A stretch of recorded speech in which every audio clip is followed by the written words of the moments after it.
All right, so if you listen closely, you'll hear the waves crashing against the sand. It's still pre-sunrise, so when I put it out over the ocean, you see nothing but black. You see a white light out there for a ship that's way out there. Nothing but black. A couple stars. You really can't see them in the video. Stars in the sky. And then some light when I point back west. Well, that's north and then west over there. But anyhow, I'm here at the halfway point of my morning walk. Roughly 2 miles to get here, just shy of 2 miles. So a little less than, I don't know, 20, 25 minutes, something like that, at a fast pace.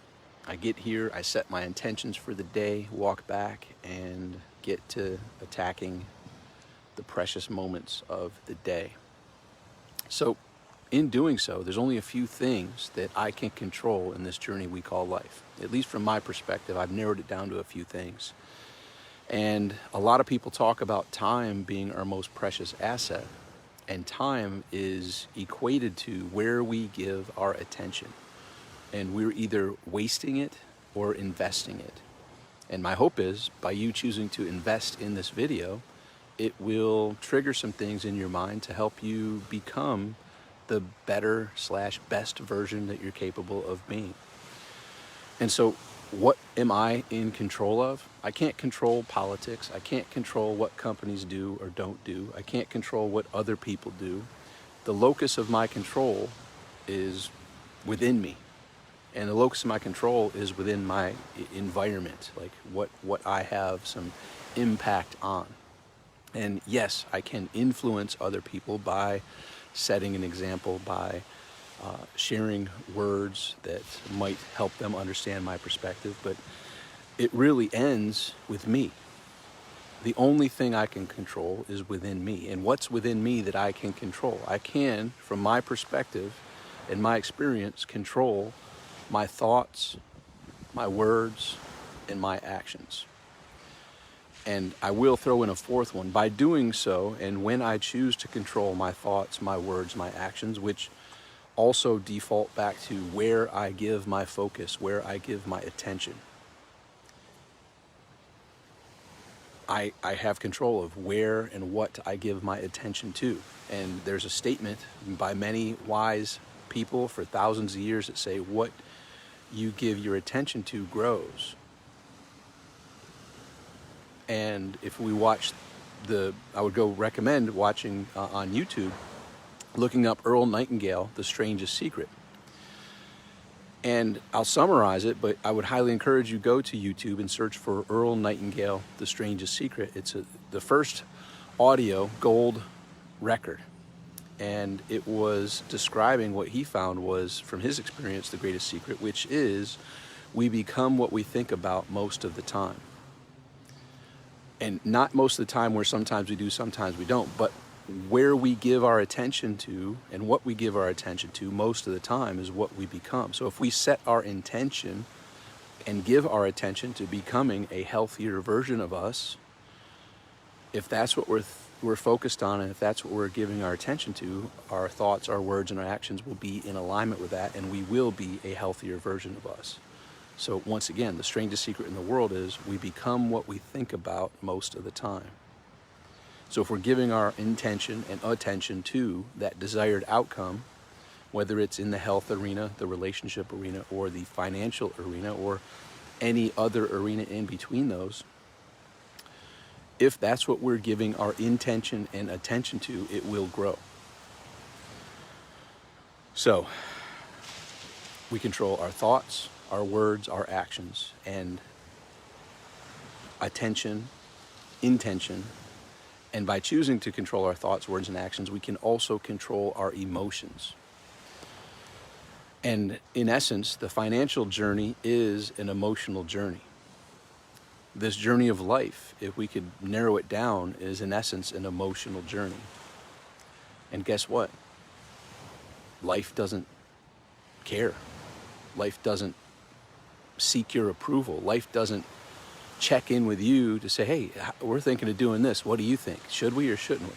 Life does what it does. Other people do what they do. Things are in motion in this co-creative reality we call life, that we play a small co-creative role in the locus of control that is in our vicinity, and we are a part of. But in the grand scheme of things, life does what it does. People do what they do. And it's up to us to play our part in this stage of life, own that part, step up and be you, and own your differences, own your traits, your values, your experience, your perspective, own your personality, and just be. Not even Nike, just do it, just be. And as you grow emotionally, in you being, you become less shakeable, you become less wavering, you become less influenced by external circumstances, external people, and life happening. You're just witnessing it. You say, oh, okay, interesting. Now, I'll share a brief perspective of mine. And if for some of you who may have followed me or know some of my recent posts, I put a post out there that was along the lines of something like, I have no idea what's going to happen other than the fact that God's plan will unfold perfectly as it is and always does. So what we witnessed yesterday was part of God's plan. How do I know that? That's what God wanted. How do I know that? Because it happened. My perspective is in the grand architect in this 10-dimensional experience we call life, where we've come up with constructs of time and space and things like that, but it all is. Time is a construct. There is no past, present, future. It all is at once. So in this completed work, I don't picture God saying, man, I had it all figured out, but that one thing, man, I don't know how I overlooked that, but man, I missed that. I really dropped the ball in that arena. When you can find peace in knowing that there is a grand architect and that it all is God's will, that for me and many others that I've chatted with are not just unshakable, but excited for what's to come. Ooh, that was a surprise. I didn't see that one coming. Well, God, and whether that's a health challenge for you or your family, whether that's a relationship challenge for you or someone close to you, whether that's a financial challenge for you or your close friends and family. Whoa, I didn't see this one coming. Well, this is what was supposed to have happened because it happened, so now what? And that's where I tap into the lessons that I learned in the military, in the Marine Corps, where plans rarely go to plan. There's another fun quote that I like that says, if you want to make God laugh, tell her your plans. Plans rarely go to plan. Now, it's good to plan. Don't overplan. Don't become that perfectionist who jumps into procrastination because you're trying to craft the perfect plan. Say, oh, here's where I am, here's where I'm looking to go. What's the quickest and most efficient and effective way for me to get there? And take the first step, and then take the second step. And then with consistency, you will be surprised and amazed at how quickly you will get to that destination and or how much progress you have made since you made that intention, you made that choice, and you followed through with the proper focus and the proper actions. And then what I learned in the Marine Corps was you improvise, adapt, and overcome. Because the plans don't go to plan. So I give an example for people who play any sports or have participated in any activities like that. I'm a wrestler. In the wrestling match, my preparation prepared me for the match. Now I could go in and think, well, here's my initial start. Here's what I plan on doing. But I can't go into detail. Well, then I'm going to do this, and then I'm going to do this, and then I'm going to do this. Why? Because it's a co-creative situation, and I have to just trust that my preparation on the mat and off the mat is going to have me be in the moment, in the flow, to where my body will know what to do based upon the circumstances of how it unfolds. And that's how we have to be in life. We have to be in the present. We have to be in the flow. And we can't be so rigid thinking, well, I'm going to do this today. I'm going to do this, and this, and this, and this. All, I'm going to give 10 minutes here and 5 minutes here. Now, we can have a schedule, but guess what life does on a regular basis? Throws monkey wrenches into our plans. Does not want to participate with us being the general manager of the universe. We are not the general manager of the universe. I would highly recommend you resign from that role. Very stressful role, because it's out of your locus of control.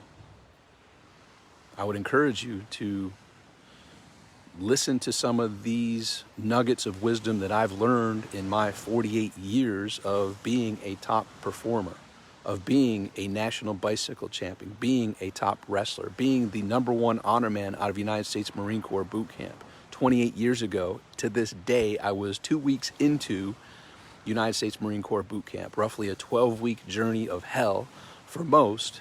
I figured out the rules, became the leader of my platoon, led us to win the rifle range, the physical fitness test, to lead us to win the drill competition at the end against all the other platoons. We won the actual sit-down testing. We won it all. Not because of me, but because I shared insights of wisdom at that time, 28 years ago, when I was 20 years old, of like, look, we got to get over our differences and we've got to come together. We have this task at hand, and if we're fighting within, we are screwed, and we're going to be penalized, and we're going to be punished, and it's going to be even more of a hell for each and every one of us. So, and these were conversations I had at night after the drill instructors left. So you have to get over this crap. And it was interesting for me because I was oblivious and unaware of the biases and the prejudices and the false beliefs that the differing melting pot of my platoon had. What their families had told them about other races, other religions, other nationalities, because there were several people that weren't from the United States in my platoon. It was surprising to me, but that was the reality. And what surprised me even more was the biases and the prejudices and the false beliefs that people had, and I had to squash those. I said, listen, I don't have time for this nonsense. You need to get over it, and you need to recognize that we're here as a team, and we either work together or we die together. Which do you choose? And we pulled together, and we got over the biases, we got over the prejudices. And trust me, when I say melting pot, it was from every race, religion, ethnicity, belief structure. I could imagine it was a true melting pot, which the United States is, which the world is becoming as well. And, that's another lesson. Not everybody believes in unity. Not everybody, well, sure, they believe in unity if you're following their rules. The second you go against their will and their judgment, the unity turns into the wrath of lack of following their rules. So watch people's actions, not their words. For instance, the same people who are preaching unity now are the same ones that may not have been rioting, which happened 4 years ago, but were bad-mouthing for 4 years, were not giving any respect to the leader of the United States for 4 years. And listen, I served in the Marine Corps. I was January 93 when I went in boot camp, and at that time, 28 years ago, Bill Clinton was the president that came into office. And that was actually, if you research history, and I remember it distinctly, that was when George Bush, Bill Clinton, and Ross Perot were running for president. And Ross Perot, in essence, had he not run, Clinton would have never made it in. So it's just a weird twist of events that led to Bill Clinton being there. Now, I wasn't a fan of Bill Clinton at all, yet I was a Marine and he was the commander-in-chief, and I gave him respect.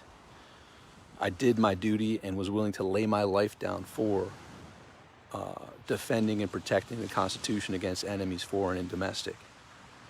And regardless of who comes in and who goes out, they're human. They have pros, they have cons, they have flaws.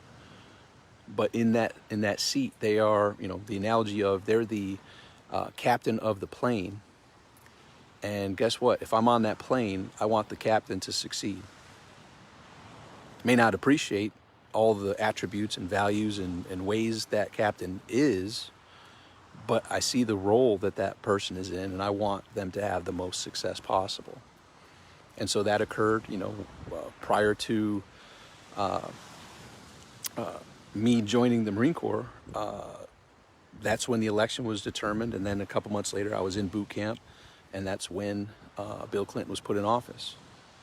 And so, I wasn't also a big fan of Obama, but you didn't see me bad-mouthing Obama. He was the captain of the ship. He was the commander-in-chief. I wanted nothing but success for the country. So anyhow, watch people's actions, not their words. And that's another big lesson. And the other lesson in that is people are human. They're gonna be emotional. And like I said, this is an emotional journey. When you grow and choose to learn how to grow emotionally, you become less shocked, less irked, less upset with people being people, because they are people. And my hypothesis is every person is hypocritical. Every person. There's the shadow self, and the people that are hypocritical, which is everyone, they get most upset and most angry when they see others doing things that they do, but they don't like that they do. They feel ashamed they do that, and that's when they become emotionally charged. That's one of the reasons they become emotionally charged. And when things don't go their way. That's humans. Humans are going to be human. So you, as the witness on your journey, are witnessing others do them. They do that. They do themselves. They do them. You do you. Jim Rohn has a quote: "I'm going to choose to become the best version of myself for you. And my hope is you would choose to be the best version of yourself for me and others." And some people will take that challenge, some won't. And that's it. This is how life unfolds. Actually, most won't. I mean, it's as Napoleon Hill says in Outwitting the Devil, an amazing book I would highly recommend. He says roughly 98% of humans are drifters. They go where life pushes them around. They become emotional when circumstances don't go their way. And by the way, I'm saying this, I have been highly emotional in my life when things didn't go my way. And I have been on this emotional journey and this journey to be the best version of myself pretty much my whole life. Being born to teenagers and raised around 4 divorces and 6 marriages, going to 9 different schools by 8th grade, always the new kid at the school. As soon as I learned everybody's name in my class, we would move to a different school. And so a lot of pain, a lot of lessons, a lot of experiences, just as you have a lot of experiences. Along with that come pain, come lessons, come life. So I've been on that journey to prove that I'm lovable, to prove that I'm worthy, to prove that I'm good enough. And you reach a certain point of emotional maturity where, just like in business, there's a quote, SW4. Some will, some won't, so what? Someone's waiting. I don't give a shit if people like me or not. I am who I am. Pros and cons, yep, I got them. Good attributes, not so great attributes, yep, I got them. Far from perfect, but I'm me, and I own it. Some love it, some don't. So what? Someone's waiting. So if you're still here, I appreciate you investing your most precious asset of attention and time. My hope is it shares some insights that I've gathered on my journey that help you progress on your journey. And enjoy the show. Life is a stage, and everyone else is playing their part. And you'll see some people that own that part, and you'll see some people that you're like, hey, you got this. Come on, I know you're capable of more. You can do this, right? And encourage these people to be, recognized, to be appreciated, to be seen, to be heard. And I'm that person. There's two types to be the tallest, version of yourself, and that's to build others up, build yourself up, or tear others down. And you'll see there's some people that's their job, man. They're there to tear people down because they are now taller in their perspective because they've torn others down. They're focusing on how bad and wrong and terrible the other people are. And that's that dark shadow because they're not in love. Well, possibly. A lot of people are not in love with the person looking back with them in the mirror. That's another topic for another day. Enjoy this journey. Guess what? This journey is brief. I don't care how long I or you live. It's over in a flash. So I see this as the biggest and best amusement park in the universe. We're here. We have our ticket. It's very short. It's very brief. And just like when you and I go to the amusement park, whether it's for a day, 3 days, 5 days, or more, it goes fast. So when I'm at the amusement park, I make the most of it. I'm here in this greatest amusement park in the universe. I'm going to make the most of it. I would encourage you to do the same. I'm going to be doing videos more often than I have because I feel like it. And because I get feedback from people that listen to it. I get insights from people and responses from people that say, thank you. This helped me tremendously. And so I do it, yes, because I feel like it. Yes, because I love making a small difference in people's lives. And just to cut back to the what's in it for me, this is a track record of me publishing these so that when I'm gone, when my ticket expires, and I'm hoping that's not for numerous generations, but I'm not the general manager of the universe, and I don't have any say over that other than making sure I'm taking the proper steps in each moment for my health and for my well-being and for my longevity. But none of us have a guarantee of tomorrow. And so if my kids ever want to, wonder, what I felt about things and how I felt and how I operated, there's a track record, there's a trail. I'm not keeping these secrets to myself. I'm posting them. And when they are eager to seek and find, they will do so and find what's on my mind, how I feel, how I operate. And in doing so, it also impacts others who, in my opinion, are fortunate to cross paths. I see it as a blessing that our paths have crossed in this unique day and time. So hope this is helpful for you.